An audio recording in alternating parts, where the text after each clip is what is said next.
Hello, music fans. I'm here to talk to you about my top 5 favorite albums from May 2021.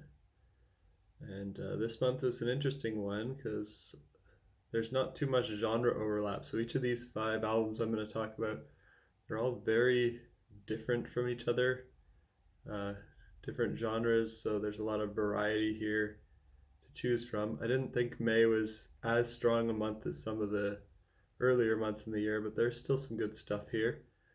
My number 5 is The Devil Wears Prada with their EP called Z2. This is metalcore. It's an EP rather than a full length album. It's a sequel to their 2010 EP called Zombie.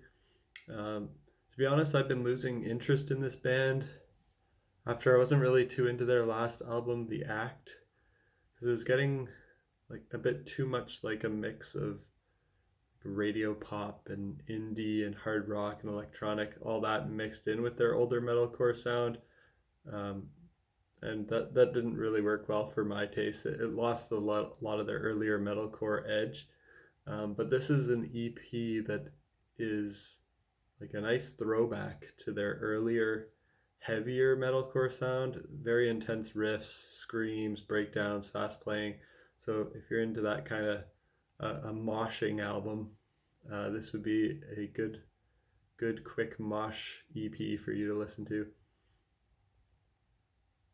My number 4 is Black Midi with their album Cavalcade.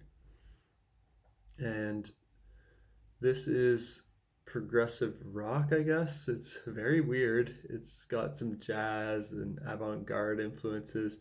It's their second album. Yeah, it's really weird even for me. And I like quirky and experimental stuff, but this is very quirky and experimental.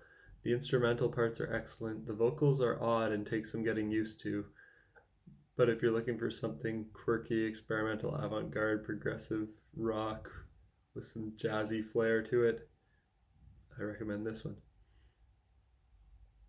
All right, number 3 will be Impure. Wilhelmina is the band, and the album is called Antidote. And this is post-metal. It's got a lot of variety to the sound as well. It's got some alternative, post-hardcore, and progressive influences. It's their 7th album, so a unique and interesting mix of sounds from a band that, and I just discovered this band this year. They should be a lot bigger because they're quite talented. Awesome riffs, cool, unique sound. And number 2 is the band Alluvial with their album Sarcoma. This is technical, atmospheric death metal with some progressive influences. It's their second album and the first to feature vocals, as their first album was instrumental. This has amazing guitar playing from Wes Haunch, who has previously played with the Faceless and Black Crown Initiate, which are both really great bands. This is technical, it's atmospheric, it's heavy. It has some brutal growling vocals, but also has a couple songs with some nice clean singing.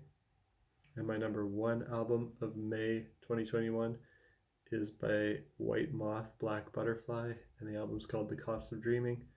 This is progressive pop. It's their 3rd album from this group. It features Daniel Tompkins, the vocalist of Tesseract. It's progressive but also pop at the same time, so it's catchy. It's got a bit of rock, a bit of ambient and electronic music mixed in. It's a beautiful, hypnotizing journey of an album. And that's it for my top 5 albums of May 2021. I'm sure I missed some great things. I didn't listen to everything, so let me know if you have some suggestions for me to check out, or post your top 5 in the comments. Till next time, peace out.